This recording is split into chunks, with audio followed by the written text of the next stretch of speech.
And good morning to all. তো আজিৰ ভিডিঅ'ত আমি ডিসকাশন কৰিম পৃথিৱীৰ ৰোটেশন, ৰিভলিউশন, তাৰপিছত সলস্টিস আৰু ইকুইনক্স। সিম্পল বস্তু। সো পটকে আমি শেষ কৰি দিম ক্লাছটো। জিওগ্ৰাফি এইটো সেকেন্ড ক্লাছ হয়। সো প্ৰথম আহিছে ৰোটেশন। সো ৰোটেশনটো কি হয়? যেতিয়া পৃথিৱীয়ে নিজৰ ডিৰেকশ্যনত ঘূৰিব, এনেকৈ ঘূৰি আছে নহয়, সো এইটোক আমি কি কওঁ? ৰোটেশন। ৰোটেশন, ঠিক আছে। আৰু যেতিয়া পৃথিৱীখনে কিহৰ চাৰিওফালে ঘূৰিব? সূৰ্যৰ চাৰিওফালে।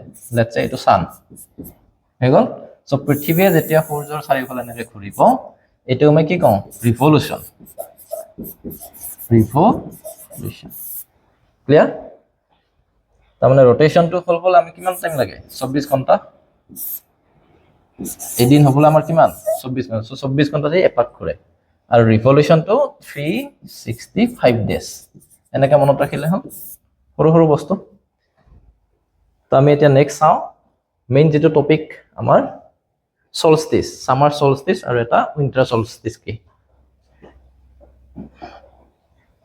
সো এটা দেখিছে। সো আমি প্ৰথমতে চাব লাগিব এই সূৰ্যৰ চাৰিওফালে পৃথিৱীখন ঘূৰে, ঠিক আছে। সো এইখন হ'ল পৃথিৱী। সো এনে কি কি কৰি আছে? ঘূৰি আছে, ঘূৰি আছে। ইয়াতে এটা বস্তু মন দিব, যেটো আমি সান লিখিছো ইয়াতে, এই সানটো কি কৰিছো? এটা সাইডত পৃথিৱীৰ একদম ওচৰত আহিছে আৰু আন এটা সাইডত দূৰত গৈছে, ক্লিয়াৰ? এটা সাইডত কি ওচৰত, এটা সাইডত দূৰত। সো যেতিয়া সূৰ্যৰ পৰা পৃথিৱীৰ দূৰত্ব বাঢ়ে, এটোক আমি কি বুলি কওঁ? এটোক আমি কওঁ এফিলিয়ন। এটোক আমি কওঁ এফিলিয়ন। আৰু যেতিয়া পৃথিৱীটো কি হয়? সূৰ্যৰ একেবাৰে ওচৰত আহে, হেতুক আমি কওঁ পেৰিহিলিয়ন, ঠিক আছে। সো হেতুক আমি কওঁ পেৰিহিলিয়ন। এটো কি হ'ব? পেৰিহিলিয়ন, ক্লিয়াৰ হৈ গ'ল এতিয়া।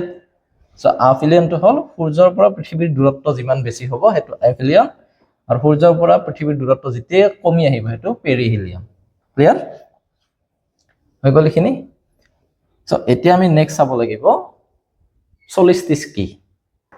আমি আহো সলস্টিস কি হয়। সো সলস্টিস হ'ল যেতিয়া সূৰ্যটো বেছি সময় পৃথিৱীৰ ওপৰত থাকিব বা কেতিয়াবা কম সময় থাকিব, হেতু হ'ল সলস্টিস। সো আমাৰ সলস্টিস দুটা, এটা হ'ল সামাৰ, এটা হ'ল সামাৰ সলস্টিস। সলস্টিস। সো এইটো কেতিয়া হয়? জুনৰ 21 তাৰিখে হয়। জুন 21 আছে, এইটো বস্তু মনত ৰাখিলে হ'ল। সো জুনৰ 21 তাৰিখে কি হ'ব? Summer solstice. আৰু এইটো কিয় হয়? এই পৃথিৱীখনৰ ওপৰত সূৰ্যটো বেছি সময় থাকে। সো যেতিয়া আমাৰ কি হ'ব? দিনটো দীঘল হ'ব। সো মনত ৰাখিলে জুনৰ 21 টো দিন দীঘল হয়। সো লংগেষ্ট ডে অফ এ ইয়াৰ, বছৰৰ সকলোতকৈ দীঘল দিনটো জুনৰ 21 তাৰিখ। মনত থাকিব এইটো। সো হেতুকে আমি কওঁ সামাৰ সলস্টিস। আৰু এইটো কিয় বেছি সময় থাকে? এতিয়া আমাৰ পৃথিৱীখন চালে গম পাবা।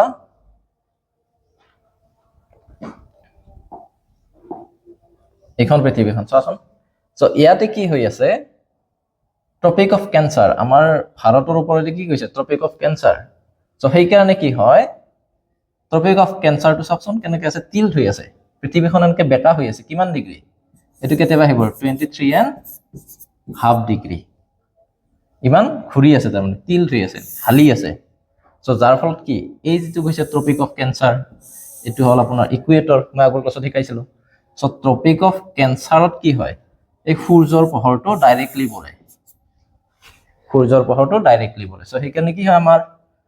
আমাৰ পৃথিৱীখন সূৰ্যৰ পৰা দূৰত থকা সত্ত্বে আমাৰ কি হয়? গৰম হয়, গৰম হয়, হয় না? এইটো বস্তু মনত ৰাখিলে হ'ল। এটা হালি আছে নহয়। সো সূৰ্যৰ পোহৰটো ডাইৰেক্টলি পৰি আছে ক'ত? ইণ্ডিয়াত। সো সেইকাৰণে কি হয়? আমাৰ দূৰত থকাৰ পিছতো আমাৰ সেইটো দিন গৰম হয়। অন্য হাতে যদি আমি ইফালে চাওঁ, ওচৰত আছে, কিন্তু আমাৰ দেখিছে নহয় ভাৰতখন ক'ত আছে? এই এনেকৈ গৈছে আমাৰ ইকুৱেটৰটো, ইয়াতে আছে। সূৰ্যৰ পোহৰটো ডাইৰেক্টলি পৰা নাই, সেইকাৰণে ওচৰত থকাৰ পিছত এইটো কি হৈছে? উইন্টাৰ হৈছে। তাৰমানে উইন্টাৰত কি হয়? মই কৈছিলো নহয়, উইন্টাৰ সলস্টিস। তাৰমানে আমাৰ কি হ'ব? দিন ছুটি হ'ব ৰাতি দীঘল হ'ব সলস্টিস ঠিক আছে সো ইনষ্টাৰ সলস্টিস কিমান তাৰিখে হয় ডিসেম্বৰৰ 22 তাৰমানে ৰাতিটো দীঘল হ'ব আৰু দিনটো কম হ'ব ক্লিয়াৰ বুজি পালে সলস্টিস কি আছিল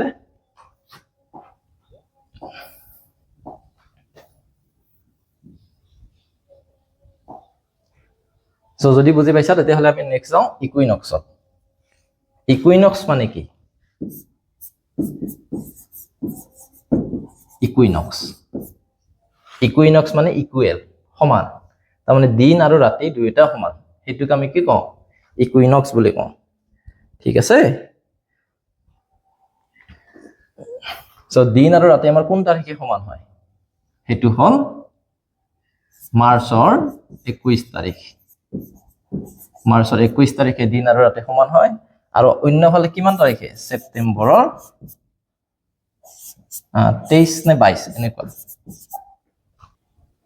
সো এটো ভেৰি হৈ থাকে সো যদি কেতিয়াবা অপচন দুটা থাকে তোমালোকে কোনটো দিবা 23 টো দিবা সো এটো ডিপেন্ড কৰে এদিন দুদিন ইফালে ইফাল হৈ থাকে সো মাৰ্চৰ 21 তাৰিখ কি হয় ইকুইনক্স আৰু ইফালে সেপ্টেম্বৰৰ 23 তাৰিখে ইকুইনক্স হয় ক্লিয়াৰ হৈ গ'ল এতিয়া সো ইকুইনক্স মানে দিন আৰু ৰাতি সমান এইটোৱে সো আমি যদি এনেকে চাও পৃথিৱীখন কোনফালে ঘূৰি আছে ইফালৰ পৰা এনেকুৱাকৈ ঘূৰি আছে ঠিক আছে সো এইটো ডিসেম্বৰ এইটো মাৰ্চ এইটো কিমান হ'ব জুন এইটো সেপ্টেম্বৰ সো মনত ৰখা পইণ্ট কেইটা মই আকৌ এবাৰ কৈ দিছো ইয়াতে এটা হল ইকুইনক্স তাৰ পিছত সলস্টিস এটা আছে কি সামাৰ সলস্টিস